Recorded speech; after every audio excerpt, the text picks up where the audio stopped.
testemunho do cadáver. Essa história de hoje. Curtem, comentem, compartilhem o vídeo com seus amigos. O bispo santo Stanilau comprou um gentil homem chamado Pedro uma propriedade situada às margens do rio Vistula, no território de Lobrim, em povento de sua igreja em Cracovia. Pagou o preço ao vendedor solenemente na presença de testemunhas, como era costume naquele país, mas sem reduzir a temor a compra e venda, por naquela época não se escrituravam tais negócios, senão muito raramente na Polônia. Stanilau tomou posse dessa propriedade pela autoridade do rei, e sua igreja dela desfrutou pacificamente por cerca de 3 anos. Nesse meio tempo, Pedro, que havia vendido a propriedade, faleceu. O rei da Polônia, Bornilau, que havia concebido um ódio implacável contra o santo bispo, porque ele o repreendeu livremente por seus excessos, procurando uma ocasião para prejudicá-lo, instou os 3 filhos de Pedro, seus herdeiros, a reivindicar a propriedade que seu pai havia vendido, sob o pretexto de não ter sido paga, prometeu-lhes apoiá-los no litígio,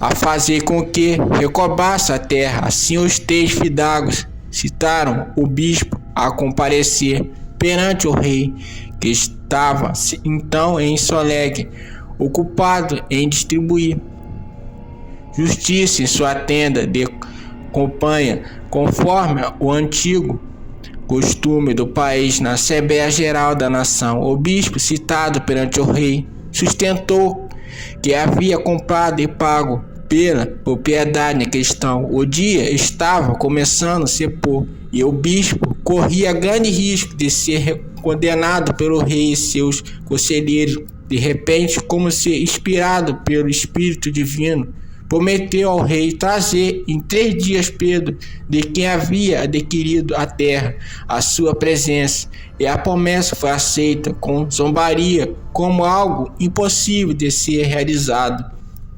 O santo bispo se dirigiu a Petigva, onde permaneceu em oração e jejum com os seus familiares por 3 dias. No 3º dia, ostentando as vestes pontífices, acompanhado por seu clero e uma multidão de pessoas, seguiu ao sepulcro de Pedro e ordenou que a pedra, o túmulo, fosse levantada. Escavado o lugar, encontraram o cadáver descarnado e corrompido. O santo ordenou ao cadáver que comparecesse perante o tribunal do rei e prestasse testemunha da verdade.